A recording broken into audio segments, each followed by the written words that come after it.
Hello, good afternoon and welcome to the Midday News. This bulletin is coming to you live from our studios here at Kukumlemle in Accra on digital address GA0993341 on Joy 99.7 FM. It's also live on Love 99.5 FM in Kumasi, affiliates across the country on ABN Radio in London and around the world at myjoyonline.com. The news is brought to you by UMB Bank, UMB Speed Up, Digibank. Let's go. Coming up, Accra High Court dismisses case filed by gold dealership company Men's Gold seeking to block the Securities and Exchange Commission and Bank of Ghana from regulating its activities. The court agreed with SEC and BOG that the company should have exhausted the ongoing discussion to resolve the disputes before filing the case. We've got the details, and in the last hour, government has been reacting to concerns that it acted too late. We'll hear from Information Minister Kojo Oppong-Nkrumah. Ghana Anti-Corruption Coalition demands special prosecutor investigates and prosecutes procurement infractions in the award of the $74 million waste-bin contract with Jospon Group of companies. In sports, Black Stars coach Kwesi Appiah said to be handed a contract extension ahead of the Africa Cup of Nations in June. And later, defiled but not destroyed, the story of a 13-year-old girl who was sexually abused by her own father, but now is a teacher after she was compelled by her circumstances to move out of her parents' home. And one fateful night, my father was trying to sleep with me whilst my stepmother was there. There was a little misunderstanding, so he decided to join me on my mat to have sex with me. We have all that and more here on the Midday News with me, Emefa Apau.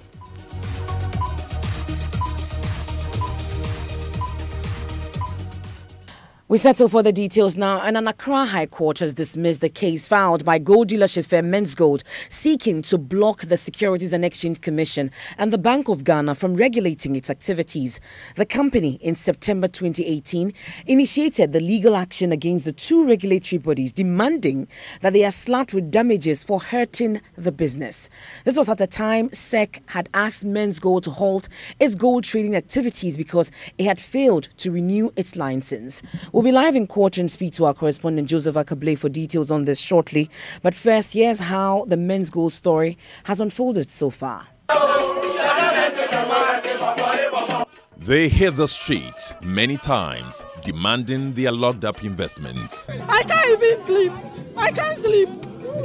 My case is becoming a police case. A police case because orphanage money is involved. They should give us our money. This was in sharp contrast with the position they had just 5 months back when the regulatory agencies issued warnings that the mysterious gold trading could not continue. But this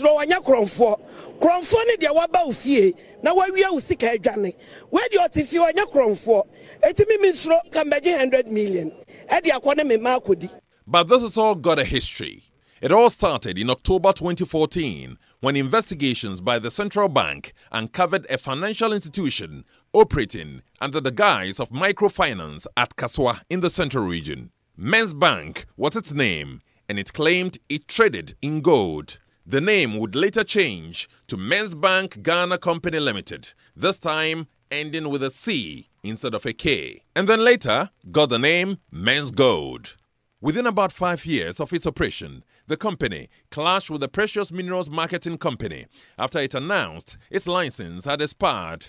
The Bank of Ghana waded into the controversy, warning investors to desist from handing deposits to the company. The Securities and Exchange Commission then went in to halt its operations. But Men's Gold would fight back, going to court. Number one is not above the law.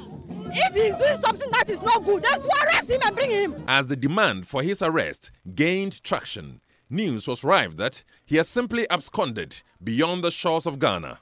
In the last 24 hours, the police has announced it's tried without success to locate and arrest Nam 1. We are aware that Nana Appiah Mensah is not in Ghana.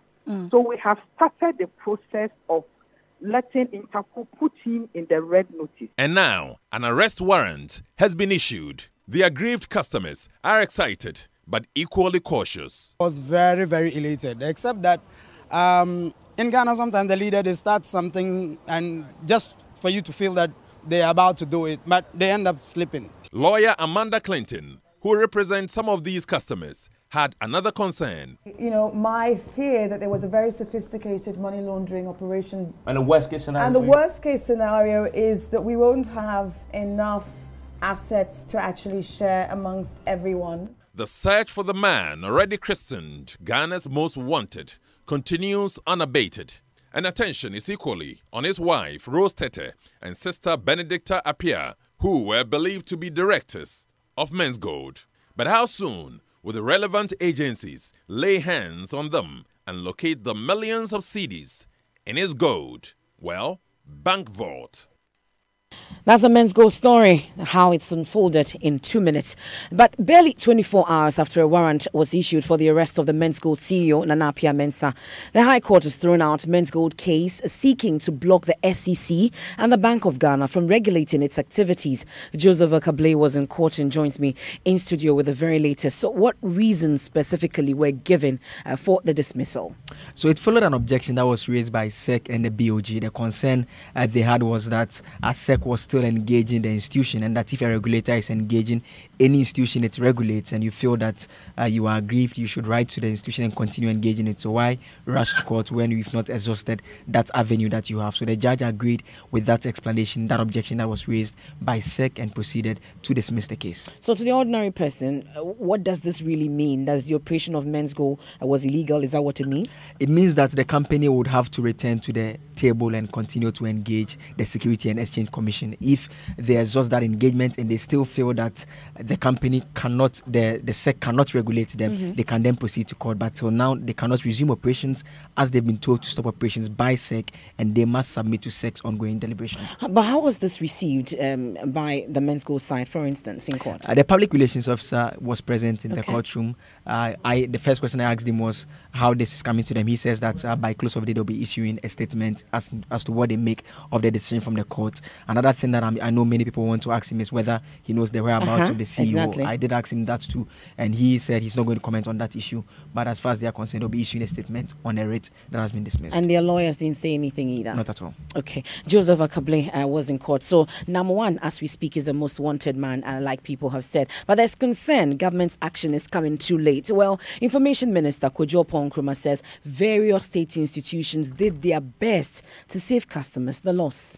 Any one of them had, honestly told the Bank of Ghana that indeed this company was taking their deposits, the Bank of Ghana will be seized with the material fact to intervene. Bank of Ghana gave those alerts, commenced their own investigation. But as you heard the Deputy Governor say on your own platform, there was no transparency. They could not see into it. The people in the contractors, in the customers in the company, kept giving the answers to the Bank of Ghana that it was a trading transaction. Today, the people involved in the contract are now saying that, yes, they gave monies to this company to buy gold, but they are neither getting their gold nor their money. And therefore, they've made reports that they have been defrauded by false pretenses. Okay. And it becomes a matter that the security agencies therefore now have to take up and take through the investigative processes and get resolution to. I noticed that some persons are saying that the Bank of Ghana should repay their monies to them. And the Bank of Ghana has explained that to the extent that this is not an institution licensed by the Bank of Ghana, unlike, for example, in the case of DKM or even in the case of some of the banks that have had challenges, because they were registered under Act 930, the Bank of Ghana could repay their monies to them. Okay. In this instance, the law does not allow the Bank of Ghana to do that. And I think the customers have taken the appropriate legal route by reporting to the security agencies, who have therefore proceeded to trigger an alert to find the person and to commence an investigation on what has happened with these transactions that they contracted to do. You heard the Information Minister Kojo Oppong-Nkrumah. We can now hear from private legal practitioner Samson Ladi Ayenini on what the CEO of Men's Gold could face in terms of jail term. You may have defrauded by false pretenses in an insignificant amount of money. The source of the money may also become a big issue. And in this circumstances, of course, you and I have become privy to issues of potential money laundering charges that may also come in. Yeah. And these are all labeled in our law as serious offenses. For as long as they are serious offenses, you are generally, you are looking at about 10 years, where the specific offense that we get to know, the penalty has not been prescribed for it. Then when it goes beyond that and it's a first-degree felony, then we are able to establish that you may suffer, a life sentence, and so on and so forth. You heard the private legal practitioner Samson Ladi Ayenene. You're still listening to the Midday News here on Joy 99.7 FM. Now, the Ghana Anti-Corruption Coalition says the special prosecutor must investigate and prosecute procurement infractions in the award of the $74 million waste bin contract with Jospon Group of Companies. The contract, which is the subject of a Joy News investigation, was found to have been inflated by at least 148 million Ghana cedis. Government cancelled the contract early this week for non-performance. News editor Fred Smith joins me in the studio with a statement issued by the Ghana Anti-Corruption Coalition. So, Fred, what more has the coalition been saying in that statement? Well, the statement says they've monitored the airwaves and they realized the Joy News investigative journalist Manasseh Azure Awone, who did investigations into the procurement of 1 million waste bins and 900,000 pieces of disposable bin liners.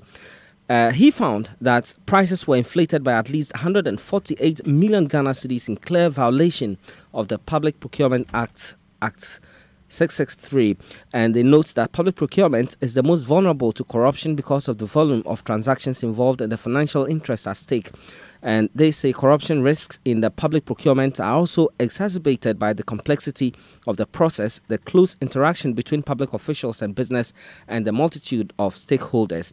And so because of this, they're saying that despite the cancellation of the contract, the Office of the Special Prosecutor, pursuant to its function under Section 31A of the Office of the Special Prosecutor Act, should investigate the procurement infraction identified and prosecute same. Okay, but Joy News is mentioned somewhere in that statement also. What does it say about us? Well, in the last few paragraphs, it mentions that it is also clear that journalists are critical players in the anti-corruption fight, and therefore, to stop corruption, investigative journalists like Manasseh Azure Awone must be commended for their perseverance and persistence to protect the public purse.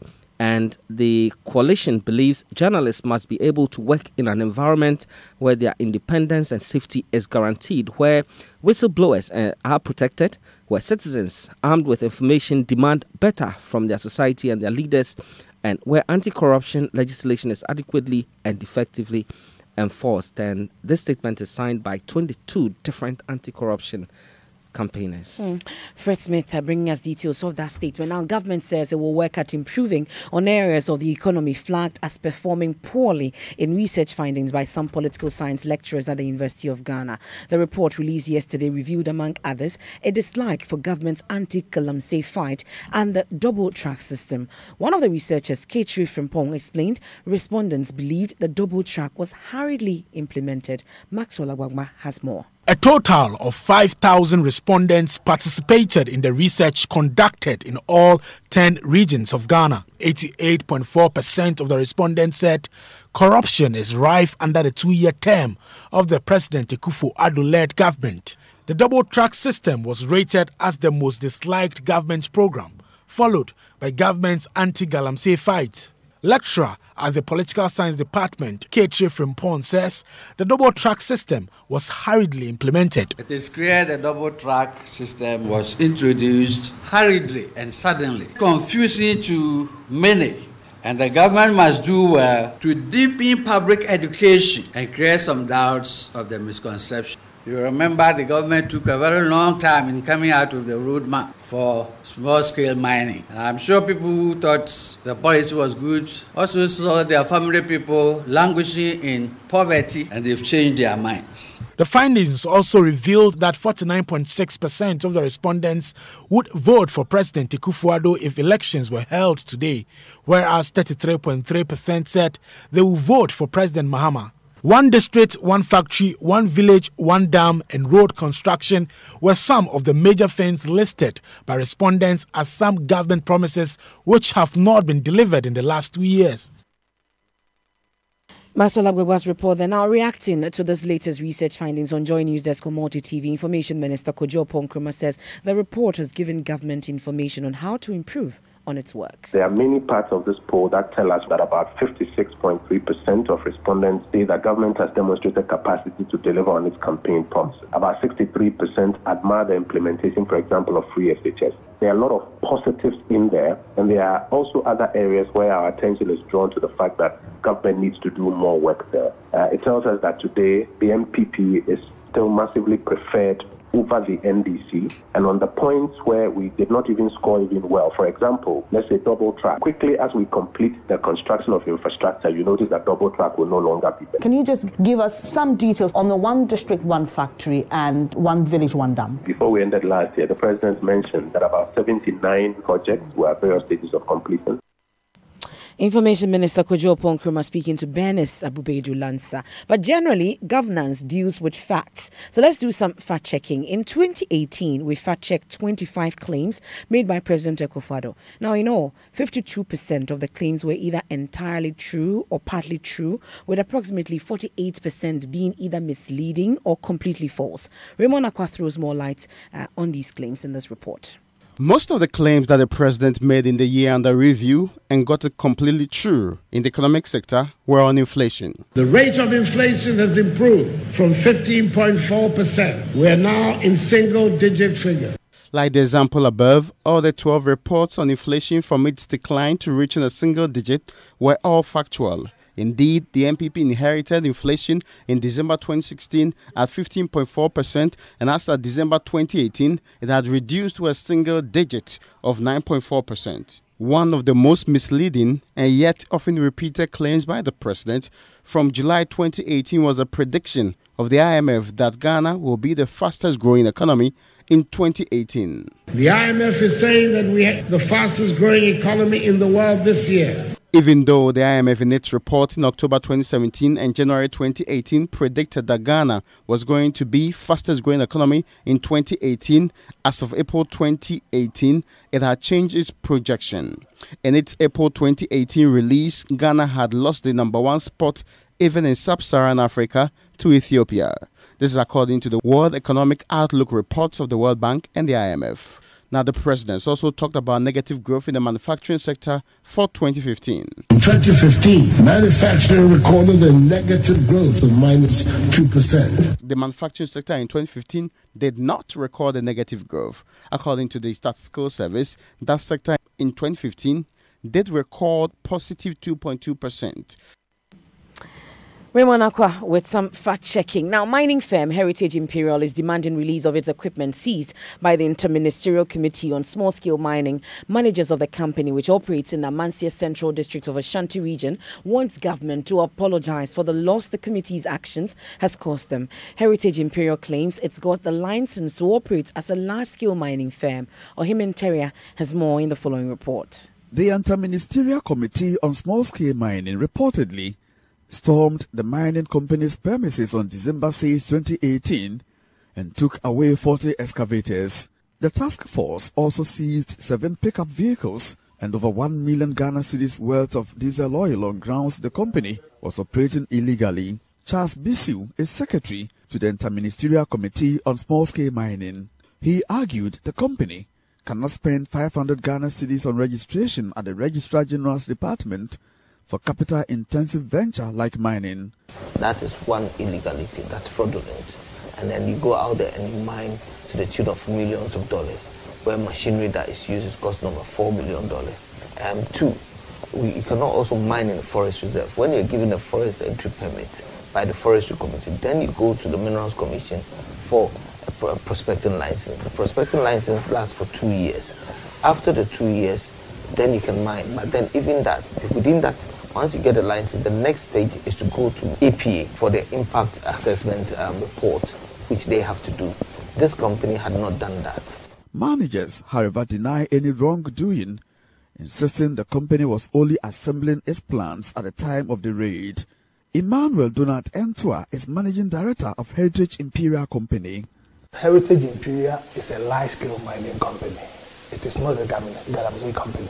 You can authenticate this from the Minerals Commission because, of course, we've gone through the drill, all the processes, way back from last year, and it didn't start from today. Initially, they came, they said what, we didn't have documents. The time when we proved our documents, they said our documents were fake. Now, it's been authenticated, and they turn around and say we don't have EPA. Yes, we don't have EPA, but it is a process. Minister for Lands and Natural Resources, Kweku Asumachreme, on October 20, 2018, granted Heritage Imperial Company a prospecting license valid until October 24, 2021. The Forestry Commission subsequently granted the company entry permit on November 6, 2018, under strict conditions. Chief Executive Kojo Owusu-Afiye dismisses allegations by the task force the company operates on the blind side of the commission. It is not as if Forestry Commission gives entry permit and then with that presto, people move into the forest and do whatever they want.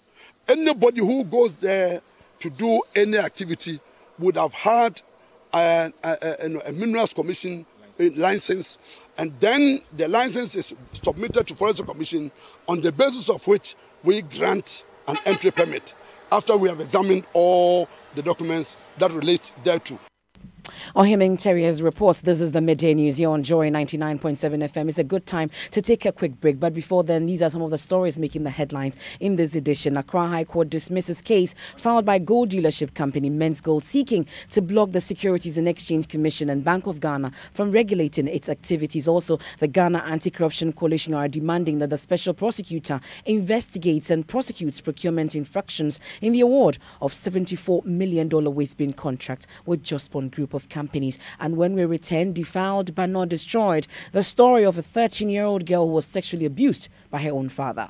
And one fateful night, my father was trying to sleep with me whilst my stepmother was there. There was a little misunderstanding, so he decided to join me on my mat to have sex with me.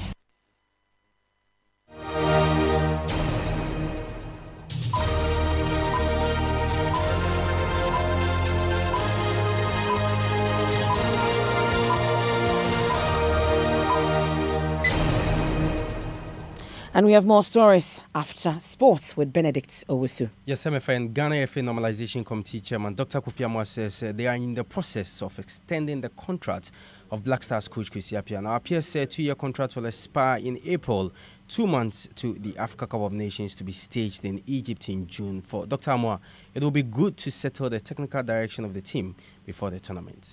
Earlier on, when the contract of the Black Stars coach was given, the AFCON was supposed to be in February, I believe. So his contract, the one existing now, ends in April.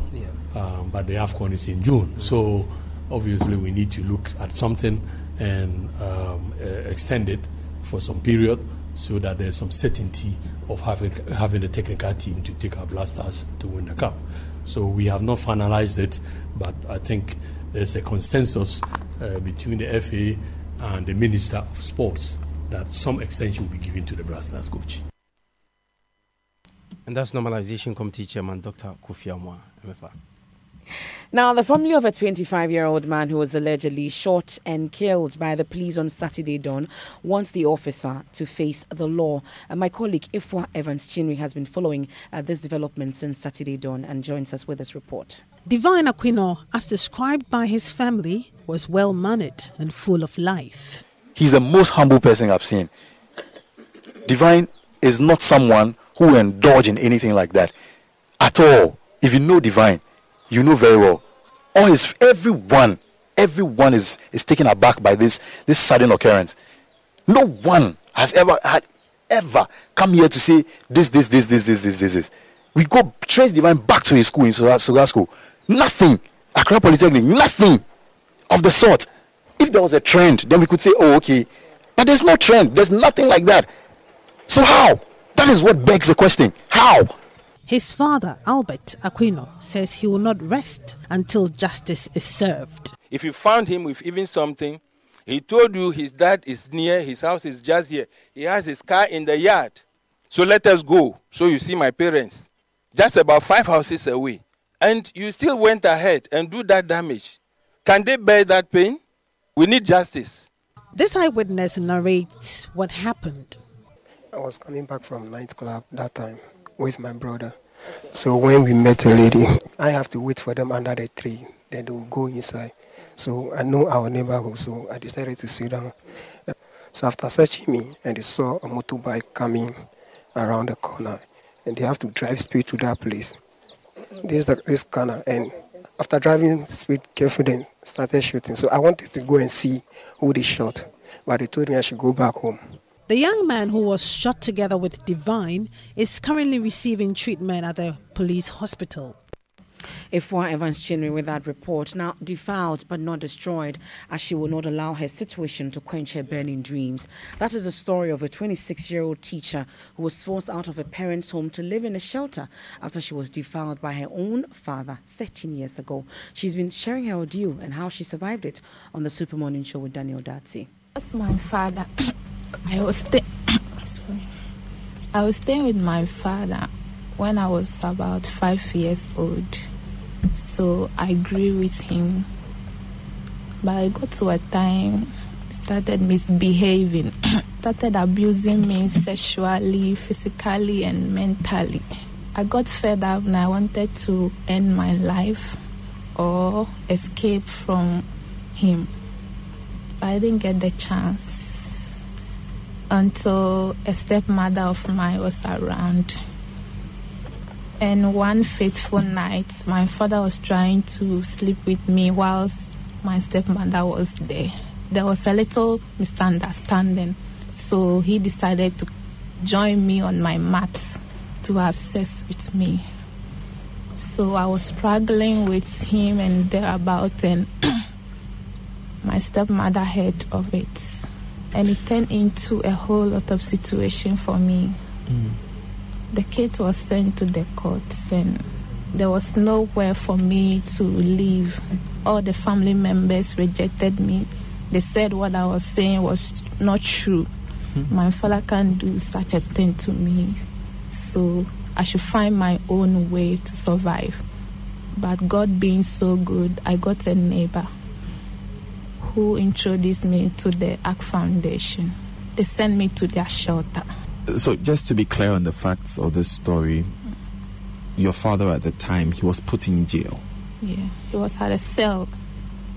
So, I mean, eventually after the court process, he was found guilty and put in jail. No, he managed to escape. Now, the executive director of the ACT Foundation, Angela Dramnabwaji, has been talking about how shelter provided a safety net for the now 26-year-old girl. We'll hear of that more in our subsequent bulletins. Now, gold and love are trending on social media, and Maps has the very latest. Tell us a bit about that. All right, at number 2, Nagana trends on Twitter. Men's gold is trending. And number 3, Jeff Bezos is trending. CEO and founder of Amazon, the world's richest man. After he announced his divorce, and that's trending at Don KA says, I won't be surprised to see my people duped again by another firm after this men's gold saga. We were all thought people would be wise up after DKM. And at Francis Don says, so what if Nam1 had plastic surgery to change his face and he's out there having fun with all the millions of gold money? Was he even using his real name? Why didn't national security have him under surveillance? This escape story is a funny and a very strange one. Hashtag men's gold. And at Sizwe Dlomo says, so where did Jeff Bezos find the time to cheat while running one of the biggest companies in the world? Hashtag Jeff Bezos. At the end of the day, money can't buy love, Emma. It doesn't. It never does. And that's it for the midday news here on Joy 99.7 FM. Accra High Court dismisses case filed by gold dealership company Men's Gold seeking to block the Securities and Exchange Commission and Bank of Ghana from regulating its activities. And the search is still on for the owner of Men's Gold, Nam1. We'll bring you more in our subsequent bulletins. Also, when you log on to myjoyonline.com, you get more news. I am Emefa Apau. Thanks so much for your company. Have a good afternoon.